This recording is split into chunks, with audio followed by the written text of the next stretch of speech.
Good morning, everyone, and welcome to the Executive Exchange radio show with me, your host, George Gutierrez from the BMOP Group.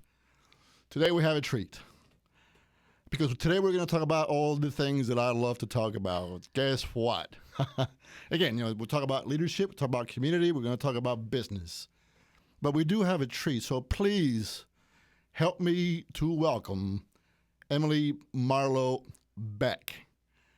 So Emily is an accomplished leader, and I'd like to start putting it within that perspective.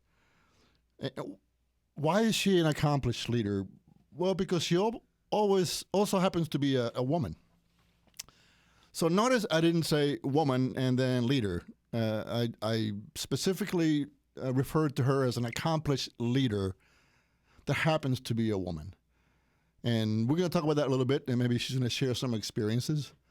But she's not just a business leader. She also is passionate about her community, and she believes in giving back to the community. And I think we're going to talk about that as well. So let us just begin by letting her talk and get me off this mic. So Emily, take a few minutes and tell us about yourself. Well, good morning and good day, and thank you so much for having me today. My background is a little different than what you would expect for someone in my role. Right now, I'm the president of the dealerships in the Marlow Automotive Group, and Tri-State Nissan here in Winchester is one of those dealerships. But my journey of getting here is a little bit different than most. I grew up in the car business. I'm third generation car business, but I left home after high school, my major act of rebellion, and went to college and went to law school and practiced law in Washington, D.C. for several years before coming back home and choosing to raise my family here and run a business here in the Shenandoah Valley. So that's the very abridged version of how I got from there to here and how I got here today. Oh, that's great. So I do know other things about you, but I'm not going to disclose them, not just yet. There are some things that you and I have in common. Now, with me, they're obvious because, the name itself, kind of gives it away. Jorge Gutierrez is my name, but if you really knew me, you would know never to call me that. You just call me George. But two things come to mind, and you said, kind of running a business or growing a business or doing business in the Shenandoah Valley. Now, there's something happening in the valley, in our community, specifically in Winchester, that is also representative of what is happening throughout the entire country. And it's got nothing to do with politics. It's got nothing to do with immigration. It's got nothing to do with any of that stuff. But we are seeing a rise on a segment of the community that happens to be bilingual, y hablan español en su casa. And they speak Spanish in their houses. So the Hispanic community is growing. And I know that's part of your passion because you, for some reason, aprendiste a hablar español. Sí, puedo aprender. I speak Spanish. I'm a Spanish speaker. A lot of people don't know that. I learned it the hard way. I learned it by making lots of mistakes and being in situations where I felt like I didn't speak the language. And I think through those experiences, I have just a real passion for helping people navigate this experience in a language that they're not comfortable in, because I've been there. I know what that's like. And so I do speak Spanish. And at Nissan, at Tri-State Nissan, we can do everything in Spanish. We have employees in every department who can do things in Spanish because it's just part of our vision. It's important to us that we can take care of our customers in that way. That's fantastic. It's excellent. And I wish that the listening audience could see the expression in your face, because the body language reveals, the true passion that you have to helping people, not just a segment of the population. But what I find interesting to me is a commitment that you have, because growing up, and my family migrated into this country in the early 70s, and none of us spoke any English.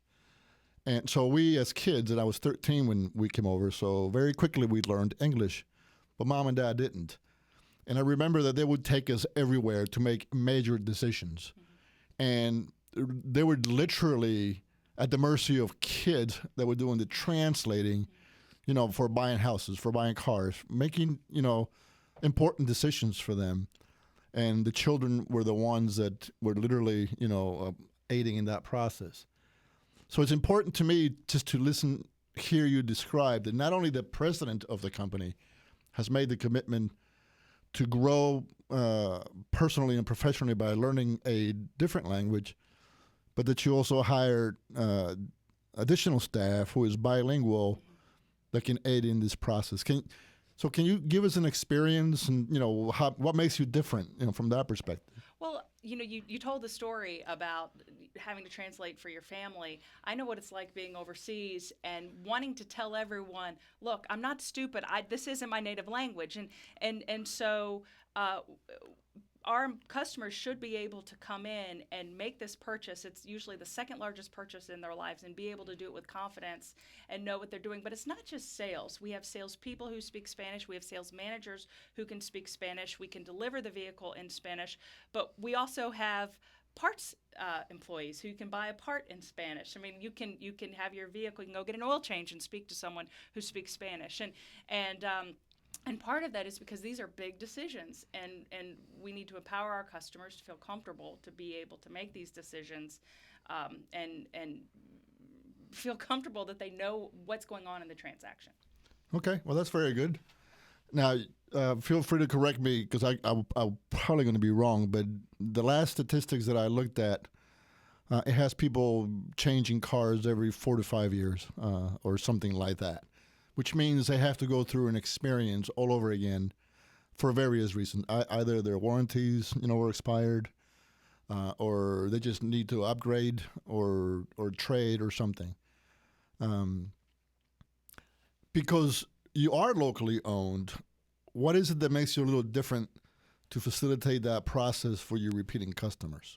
Well, we're here. We live in the community, and there's an accountability there, and more opportunities for customer touches, to be able to touch the customer, to be able to help them with issues that they have. We have, on occasion, we've delivered a vehicle to someone's home. We've had them come in. We can have more of an involved relationship with the customer than maybe if they were somewhere else. I mean, I tell people at our location, we have to be the best at both, retail and relationship. People expect the retail relationship that they would get over the mountain in the city, but they also expect the relationship that they would get from doing business with their neighbor. And we have to be the best at both. And so we try to be the best at both whenever we can. Okay, so talking about relationships and now specifically talking about the Hispanic community. Now, I've been in this country 45 years or so. But the way that we were raised, that never escaped us. So second and third generations, we have like 3 generations living in the same house. So when I had the house built for my wife, which by the way she earned, it was huge. It's a big house. So when my daughter got married 3 years ago, guess what? They were able to live in our house for, about 18 months or so until they were ready to go buy their own. So I'm glad to report now they're buying their own home. So the same way with my son. My son's still in college, so then we facilitate that process.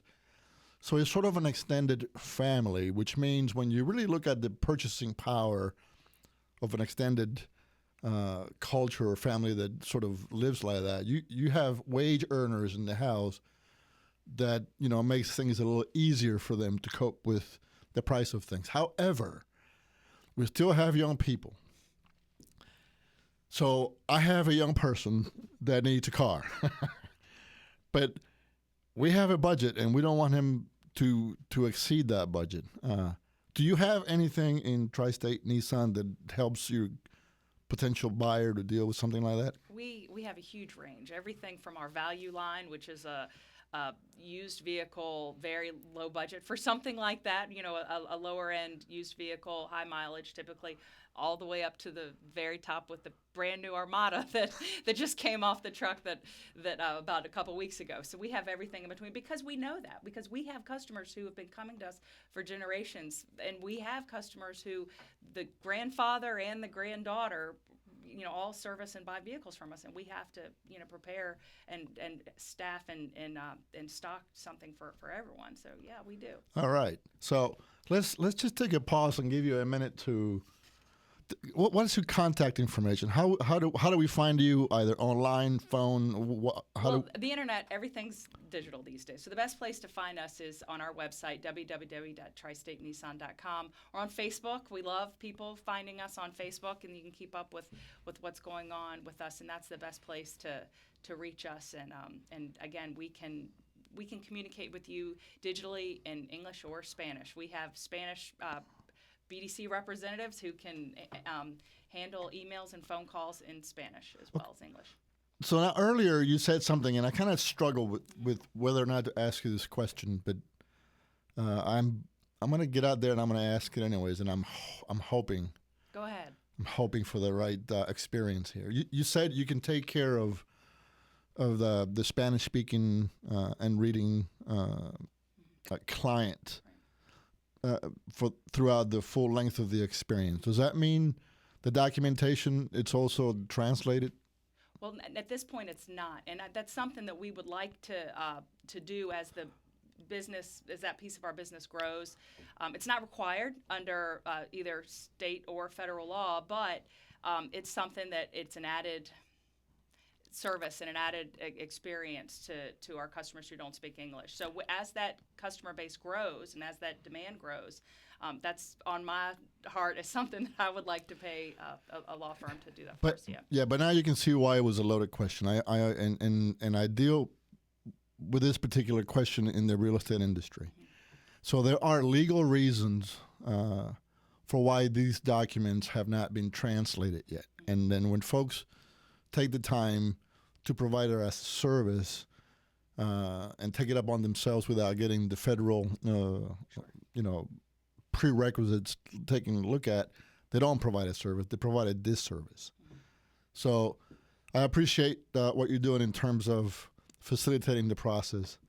What I would like to do here is just give you a few minutes because it's very important to me, as a leadership practitioner over the years and organizational leadership expert, if you would, to understand what you've been through as a leader that also happens to be a woman in business. Can you share with your listening audience some of the things you've learned that have helped both in your failures and successes throughout life?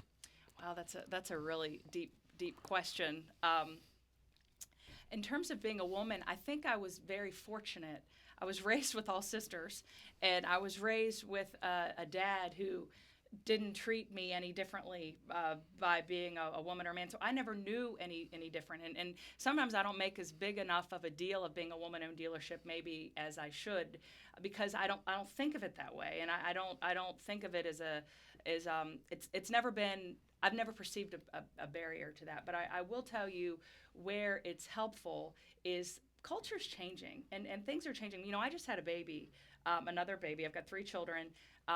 A few months ago, and my child came to work with me, and it's messy, and it's there's this idea of perception that we're supposed to be a certain way or we're supposed to act a certain way. That's not a liberty that I have. I'm a working mother, and so everyone sees it is what it is, and I think that translates to our employees because the role of the father is changing, and our men are more involved with their families, and we're kind of all in this together, and I think that helps us be more collaborative. I think that helps us problem solve together. That helps us that wall, that superficial wall of perception and appearances kind of goes away when you bring real life into the picture. And because I'm a mom, I don't really have a choice. We got real life going on, all the time. And I think that's that gives me something that's an asset to me more than a disadvantage.